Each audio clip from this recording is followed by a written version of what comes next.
tonight? Do you know why I stopped you tonight? No, officer. Could you please explain the reason for the stop? Step out of the vehicle so I can continue my investigation, all right? The glaring reflection of red and blue lights didn't just pierce the dark interior of the car. It immediately tightened the air, turning a quiet drive home into a breathless waiting game where one wrong move could cost everything. It was a Tuesday night, just past 11:30. The rain had been falling in a slow, misty drizzle for hours, leaving the winding, tree-lined streets of Oak Ridge Estates slick and reflective under the amber glow of the street lamps. The only sounds inside the cabin of the pristine, midnight blue SUV were the rhythmic, muffled thwack-thwack of the windshield wipers and the low, steady hum of the heater. Marcus gripped the leather steering wheel, his knuckles slightly lighter than the rest of his dark skin. At 34, Marcus was a corporate defense attorney who spent his days navigating the sterile, high-stakes environments of downtown boardrooms. He was a man who lived by the rules, who understood the intricate architecture of the law, and who possessed a deeply ingrained, weary discipline that permeated every aspect of his life. Sitting in the passenger seat was his younger brother, Julian, 26, had an entirely different energy. He was a software engineer, freshly relocated from the West Coast, buzzing with the lingering adrenaline of having just landed a senior developer role at a major tech firm. Tonight had been a celebration.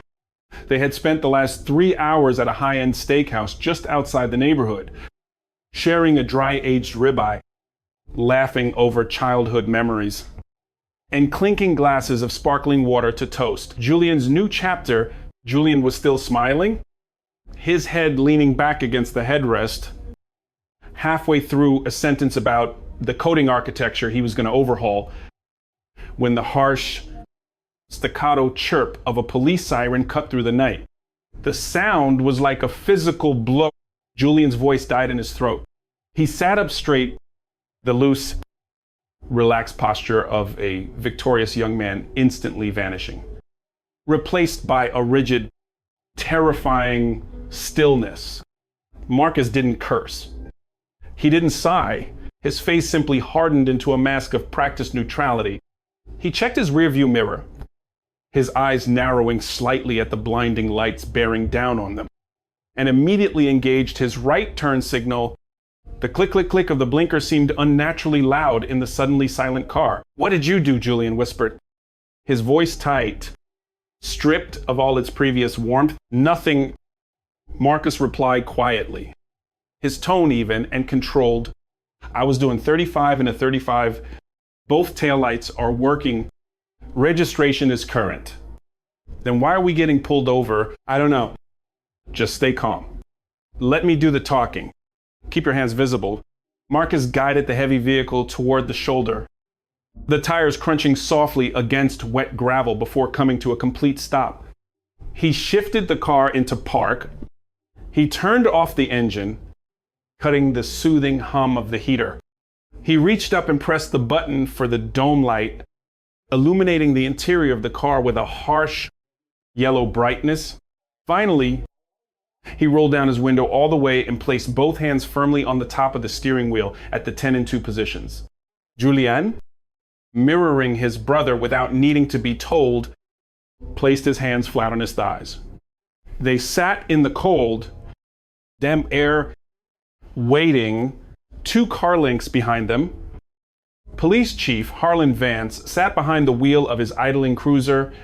Vance was 58 years old, a man who had spent 25 years in law enforcement, the last 8 as the chief of this affluent, quiet suburban district. He was a man of routines, a man who prided himself on his instincts. Tonight, he was out on patrol, covering a shift for an officer whose wife had just gone into labor. Vance liked these occasional nights back on the street. It kept him sharp, he told himself. But Vance's instincts were less about sharp observation and more about a deeply ingrained set of biases that he had never bothered to interrogate. He believed he could read people. He believed he knew what crime looked like before it happened. And tonight, His radio had chimed with a dispatch call originating from a neighborhood watch captain in Oak Ridge Estates. The call was vague, a report of a suspicious vehicle slowly cruising the neighborhood, lingering near driveways. The watch captain hadn't provided a license plate. The description of the car was merely a dark, older model sedan. The description of the occupants was non-existent. When Vance had turned onto Elmwood Drive, he had spotted Marcus's vehicle. It was dark. It was a vehicle to Vance. That was enough. He didn't register that Marcus's car was a brand new luxury SUV. Not an older sedan. He didn't register that Marcus was driving at exactly the speed limit, heading straight toward the county highway, not lingering or cruising. What Vance saw through the rain-streaked windshield of his cruiser were two black men driving through one of the wealthiest neighborhoods in his jurisdiction at nearly midnight. A subtle, unspoken alarm bell rang in his mind. It wasn't a conscious thought of malice. It was a reflex, a learned association that equated their presence in this specific geography with anomaly, and anomaly with suspicion. Vance stepped out of his cruiser. The heavy slam of his door echoed down the empty, wet street.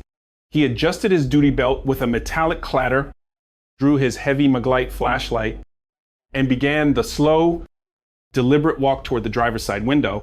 He touched the trunk of Marcus's SUV as he passed a standard procedural move to leave a fingerprint before stepping up to the B-pillar, positioning himself slightly behind Marcus's left shoulder to maintain a tactical advantage. The beam of the flashlight cut through the darkness, hitting Marcus directly in the eyes before sweeping aggressively across the dashboard, over the center console, and finally resting on Julian's face.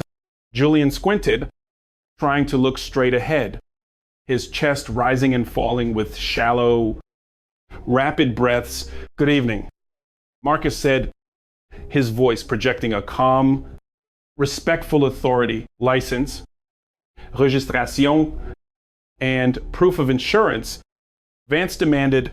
His voice was gravelly, devoid of the standard customer service politeness many modern officers were trained to use. There was no "do you know why I pulled you over?" There was only a command. "My license is in my wallet, in my back right pocket," Marcus stated, narrating his movements before he made them. "The registration and insurance are in the glove compartment. May I reach for them?" Vance's eyes narrowed in the dark. He wasn't used to this level of composed, procedural precision from a civilian. It irritated him slightly. It felt like a challenge, even though it was exactly what an officer should want. "Go ahead." Slowly, Marcus retrieved his wallet, extracted his license, and handed it out the window. He then leaned over, opened the glove compartment, retrieved the folded documents, and handed them over as well. Vance took the paperwork, shining his light directly onto the cards, then back onto Marcus's face. "Marcus Evans." Vance read aloud, mispronouncing the last name slightly. "You're a long way from home." "Marcus, this address is downtown. What brings you out to Oak Ridge at this hour?" The question hung in the damp air. Legally, Marcus knew he didn't have to answer. A traffic stop is an investigatory detention, and while he was required to provide identification, he was not required to provide an itinerary of his evening. But Marcus also knew the reality of the situation. Asserting his rights too forcefully right now could trigger the officer's ego, escalating a routine stop into something dangerous. He chose the path of de-escalation. "My brother and I were having dinner at the Capitol Grill on Westheimer," Marcus replied smoothly. "We're just heading back to my place now." Vance chewed on the inside of his cheek. His flashlight beam swept the interior again, deliberately lingering on the back seat, searching for something, anything to validate his gut feeling. Capitol Grill. That's a pricey spot. You boys must be doing all right for yourselves.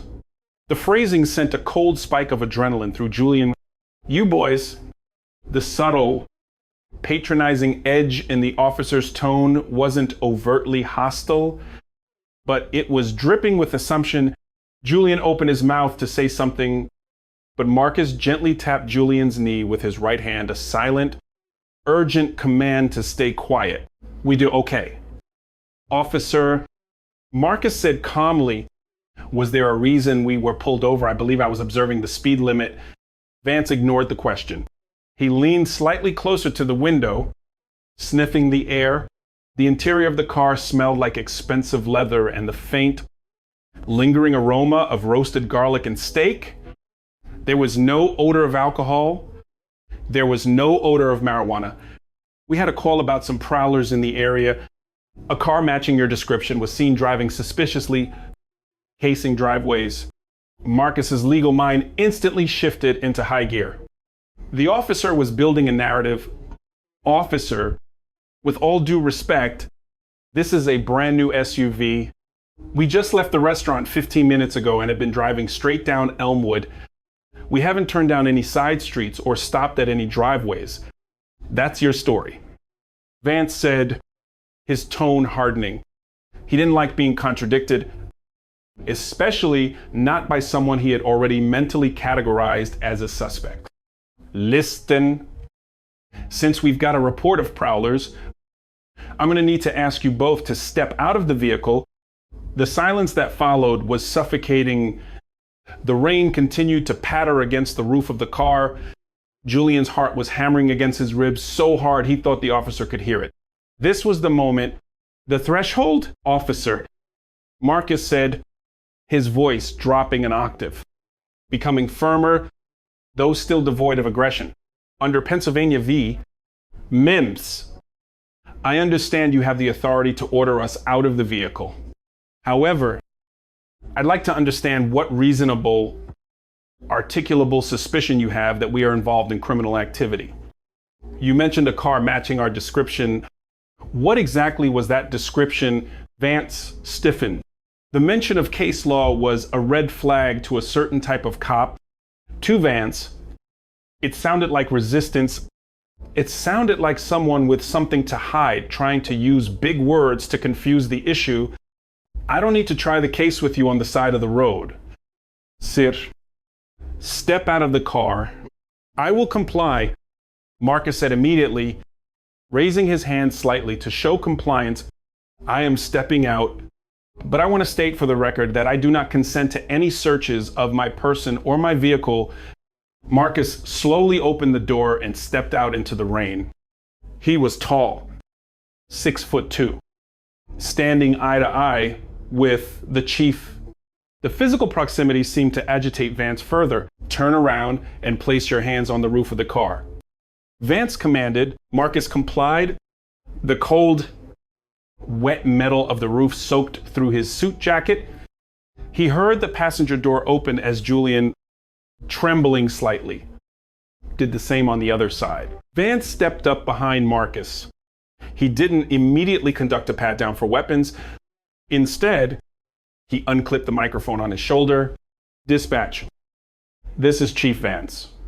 I've got 2 individuals stopped on Elmwood, matching the description of the 10 to 37 call. Need backup." The radio on Vance's shoulder hissed with static before a clear female voice broke through. "Copy that. Chief, be advised." The caller just called back to update. The suspicious vehicle was an early 2000 silver Honda Civic with a loud muffler. Driver was a lone white male in a baseball cap. They hit a mailbox on Pine Lane and fled toward the highway. The audio hung in the air. The rain kept falling. The flashing red and blue lights illuminated the raindrops, turning them into falling sparks. Julian, still facing the car on the passenger side, let out a long "Shakieks hale." Marcus remained perfectly still, his hands flat against the roof. He didn't turn around. He didn't gloat. He knew exactly how dangerous this specific moment was. The officer's justification for the stop had just evaporated in real time, broadcasted over the radio for everyone to hear. The legal foundation for their detention, the probable cause, even the reasonable suspicion required for a Terry stop under the Fourth Amendment was entirely gone. But human psychology, particularly when wrapped in authority and ego, is rarely logical. Vance stood frozen behind Marcus. The heat of embarrassment flushed his neck. He had made a mistake, a massive procedural, unconstitutional mistake. He had profiled them. He had seen what he expected to see, ignored the glaring discrepancies, and pushed the encounter to the brink of an arrest based on nothing but his own flawed intuition. A good officer, a trained professional acting without bias, would have immediately de-escalated. They would have stepped back, apologized for the inconvenience, explained the misunderstanding, and sent the men on their way. But Chief Harlan Vance was not prepared to do that. The realization of his error didn't bring humility. It brought defensive anger. His mind scrambled to retroactively justify the stop, to find some thread he could pull, to make himself right. Are there any weapons in the car? Vance barked, his voice louder. Now, overcompensating, no, officer. Marcus replied quietly.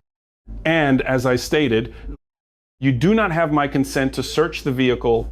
Since dispatch has confirmed we are not the suspects you are looking for, are we free to go? I'll tell you when you're free to go. Vance snapped. He grabbed Marcus's right wrist, pulling it back sharply, and reached for the handcuffs on his belt. The metallic ratcheting sound of the cuffs clicking into place around Marcus's wrist was sickeningly loud. Hey, what are you doing? Julian yelled. Spinning around from the passenger side, his fear momentarily overtaken by protective instinct. Turn back around and keep your hands on the car, Vance roared.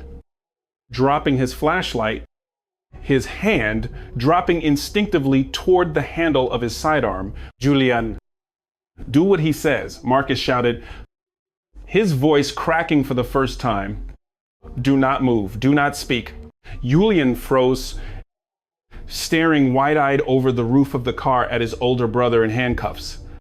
He slowly turned back around, tears of sheer frustration and terror mixing with the rain on his face. Vance finished securing Marcus, patting him down aggressively. Finding nothing but a cell phone and a set of keys, he shoved Marcus slightly against the side of the car.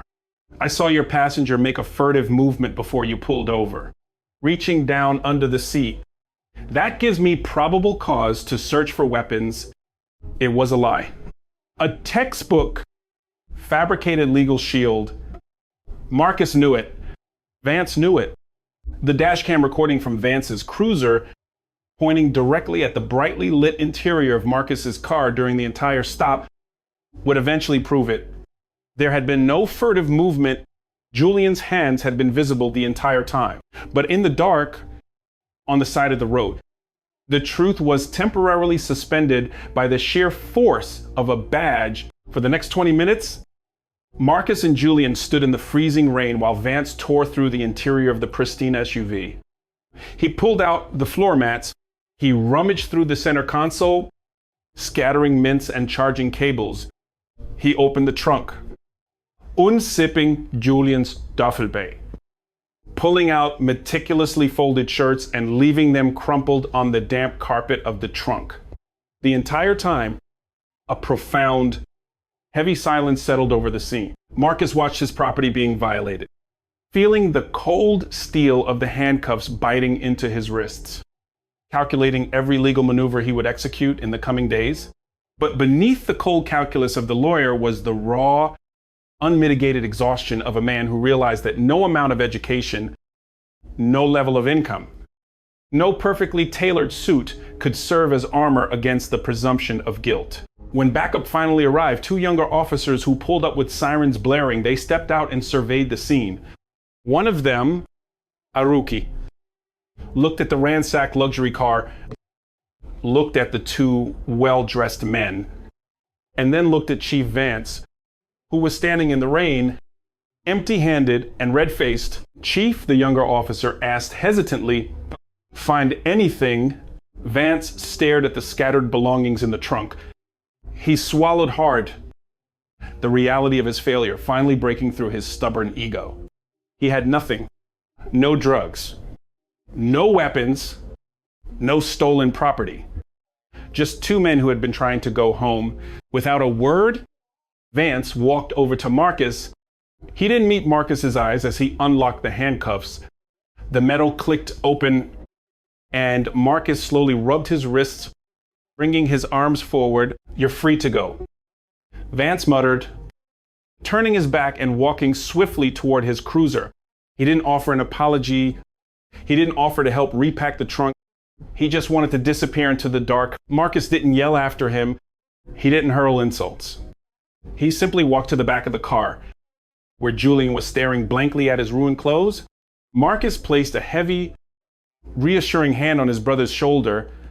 They spent 3 silent minutes packing the trunk in the rain. They got back into the car. Marcus started the engine. The heater roared back to life, but neither of them felt warm. As they pulled away, leaving the flashing lights of the police cruisers behind, the silence in the car was absolute, heavy with the trauma of a tragedy narrowly avoided, yet profoundly experienced. The aftermath did not look like an episode of a television drama. There was no instant justice, but there was a meticulous, devastating legal reckoning. The following morning, Marcus did not go to his corporate law office. Instead, he walked into the offices of a prominent civil rights firm in the city. He filed a formal complaint with the Internal Affairs Division of the Suburban Police Department, simultaneously issuing a preservation letter demanding all dash cam, body cam, and dispatch audio from the previous night. When the footage was finally surrendered under threat of a federal lawsuit, it was damning. It wasn't explosive with violence, which made it all the more chilling. The video showed exactly what happened: a calm, compliant citizen stripped of his constitutional rights by an officer acting on pure, undeniable bias. The audio of the dispatch call, clearing them, followed immediately by the sound of handcuffs ratcheting onto Marcus's wrists, painted a vivid picture of an ego-driven, illegal detention.